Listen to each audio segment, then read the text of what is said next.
Buongiorno. Diesel.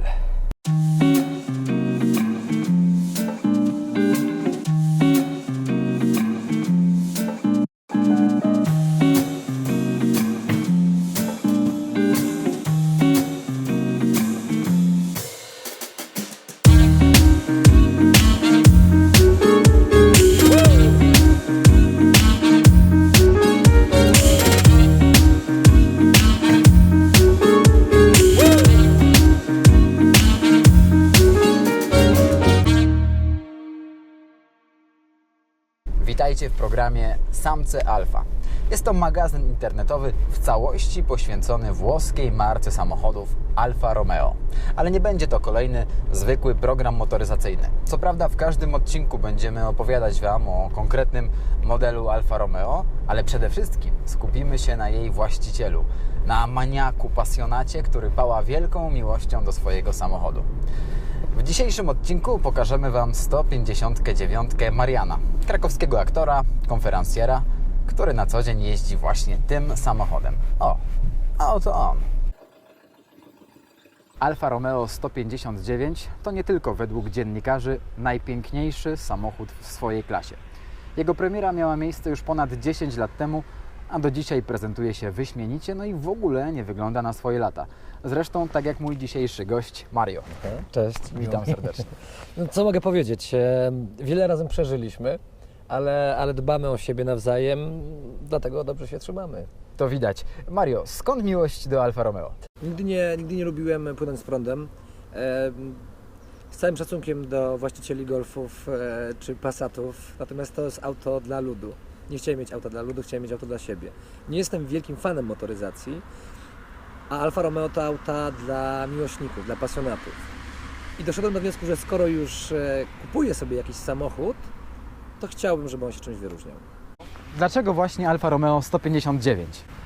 Dlatego, że to auto zawsze się wyróżniało, odkąd pamiętam. Zaprojektował ten niesamowity design włoski projektant Giorgetto Giugiaro. Giorgetto Giugiaro. No i auto się od ponad 10 lat wyróżnia na polskich drogach. Marzyłem o tym, żeby takie auto kupić, a marzenia trzeba spełniać. Są rzeczy, które warto i rzeczy, które się opłaca. Czy opłaca się kupić Alfa Romeo 159? Chyba nie, ale na pewno warto. Mario, tym pięknym samochodem jeździsz już kilka dobrych lat. Czy pamiętasz jakieś anegdotki związane z tą maszyną? Trochę przeżyliśmy, więc anegdot jest sporo. Moja dziewczyna, kochana, kiedy pierwszy raz wsiadła do tego samochodu, zobaczyła czerwona skóra, wszystko zadbane, powiedziała, że dla takiego auta warto być blacharą, ale jest w tym coś ciekawego, ponieważ kiedy kupowałem to auto, pojechałem po nie aż do Szczecina, Dominik, pozdrawiam Dominika, po finalizacji zakupu poprosił mnie, żebyśmy pojechali jeszcze do jego dziewczyny, żeby mogła się pożegnać z samochodem.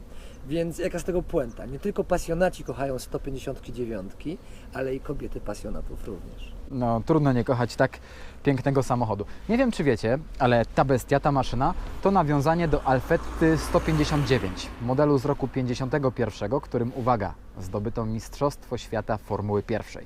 No, w ogóle to nie ma się co dziwić, dlatego że najmocniejsza wersja tego potwora, czyli wersja z zieloną koniczynką na białym trójkącie tutaj na nadkolu z przodu, wersja Quadrifoglio Verde, Doskonale. Wersja z silnikiem 3.2 JTS, 260 kucyków, do setki niecałe 7 sekund robi wrażenie. Samochód przepiękny, bardzo mocny, ale czy funkcjonalny? O tym przekonamy się już za chwilę. Co do tego, że Alfa Romeo 159 wewnątrz jest bardzo komfortowa, nie mamy żadnych wątpliwości. A teraz jako ciekawostkę zrobimy testy komfortu, ale nie wnętrza, tylko bagażnika. Na tę okazję mam ze sobą 60-litrowy plecak wypełniony szczęściem. Test będzie polegał na tym, że sprawdzimy komfort bagażnika, mieszcząc w nim ten oto plecak oraz moją skromną, chudą osobę. Do dzieła. Najpierw sedan. Pojemność bagażnika 405 litrów. Całkiem wygodnie, ale mam nadzieję, że w kombi, to znaczy w sportwagonie, miejsca będzie dużo więcej.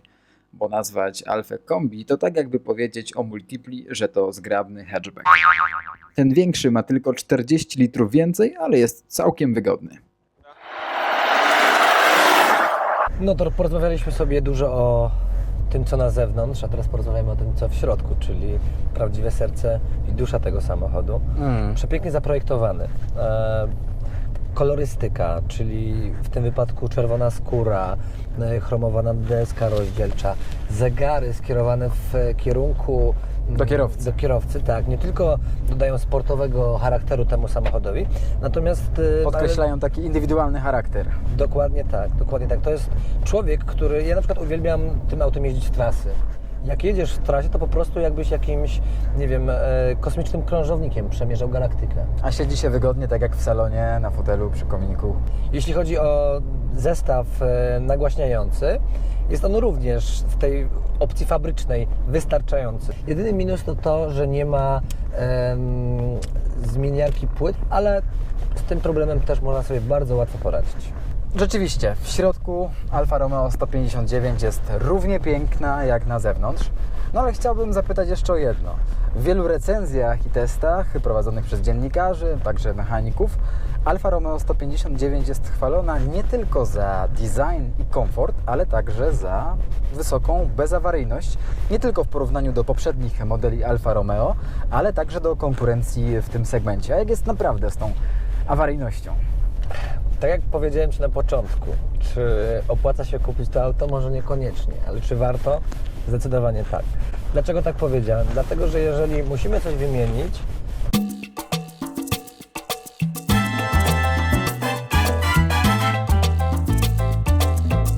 to najlepiej tylko na oryginalnych podzespołach. I wtedy będzie nam to służyło prawidłowo i długo. Jeżeli będziemy kupować jakieś szemrane zamienniki, dużo tańsze, no to nie spodziewajmy się cudów. Dużym mankamentem w tym samochodzie klapa od kolektora, która może, ona jest plastikowa, w późniejszych wersjach została zmieniona na metalową, ona może się złamać, wpaść do środka, wpaść nam do silnika, narobić wiele szkód. Więc na to też trzeba zwrócić uwagę. Jeśli chodzi o rzeczy eksploatacyjne, wydaje mi się, że tak samo jak w innych samochodach, może nawet z lekką przewagą, z wahaczami nie mam żadnych problemów, z jakimiś elementami, które trzeba wymienić co jakiś czas, również nie mam. Auto się prowadzi cały czas bardzo dobrze, jeździ bardzo dobrze bez względu na to, czy lato, czy zima. Jedną rzecz zauważyłem, którą się mogę podzielić. Nie wiem, czy to przez to, że to jest włoskie auto i tam jest zawsze gorąco, ale w momencie, w którym mamy zimno w Polsce, auto łapie wilgoć. Możemy to zauważyć, na przykład kiedy opuścimy szyby, podniesiemy, pojawia nam się lekki osad wilgoci na szybach. No to jest po prostu tak gorący samochód, że przy niskich temperaturach robi się wilgotny. Dobrze powiedziane. A jeśli chodzi na przykład o elektrykę, to tutaj też nie mam wiele do zarzucenia. Natomiast czasami się zdarzy temu samochodowi samemu coś zepsuć i samemu coś naprawić. Nagle na przykład system Blue & Me nie działa, a później przy kolejnym odpaleniu działa. Nie wiadomo, co się stało. Na koniec chciałem Was też ostrzec. W internecie na wielu aukcjach można zobaczyć ten samochód w dobrej cenie. Jednak na takie okazyjne ceny lepiej uważać, bo pokrętnych handlarzy, cofających liczniki i ukrywających autentyczną kondycję samochodu niestety w naszym kraju nie brakuje. Po prostu trzeba sprawdzić 3 razy, zanim kupimy samochód i nie spodziewajmy się cudów. Auto w dobrym stanie musi swoje kosztować. Prawda. Piotrek? Tak? A mógłbym z Tobą poprowadzić ten program? Okej, ale pod jednym warunkiem. Jakim? Od następnego odcinka to Ty robisz test bagażnika. Dobra, nie ma sprawy. W takim razie zapraszamy na kolejny odcinek. A jeżeli chcesz, żeby pojawił się w nim Twój samochód, pochwal się nim w komentarzu. Albo tutaj nas zasubskrybujcie. Albo tu nas połaskotajcie. Ciao ragazzi! Ciao!